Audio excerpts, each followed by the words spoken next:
حضرت ابو ہریرہ رضی اللہ عنہ سے مروی ہے، نبی صلی اللہ علیہ وآلہ وسلم نے فرمایا، جب شوہر بیوی کو اپنے بستر پر بلائے اور وہ نہ آئے اور شوہر غصہ میں رات گزار دے تو فرشتے اس بیوی پر صبح ہونے تک لعنت کرتے رہتے ہیں۔ حضرت قیس بن سعد رضی اللہ عنہ بیان کرتے ہیں کہ میں حرا گیا تو میں نے دیکھا کہ وہ لوگ اپنے سردار کو سجدہ کرتے ہیں، تو میں نے کہا، اللہ کے رسول صلی اللہ علیہ وآلہ وسلم اس بات کے زیادہ حقدار ہیں کہ ان کو سجدہ کیا جائے۔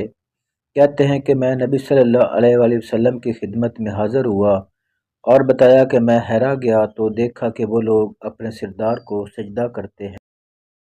تو آپ صلی اللہ علیہ وسلم، اے اللہ کے رسول، اس بات کے زیادہ حقدار ہیں کہ ہم آپ کے سامنے سجدہ ریز ہوں۔ آپ نے فرمایا، بھلا بتا کہ اگر تو میری قبر پر گزرتا تو کیا اسے سجدہ کرتا؟ میں نے کہا نہیں۔ آپ صلی اللہ علیہ وآلہ وسلم نے فرمایا، تو ایسا نہ کرو۔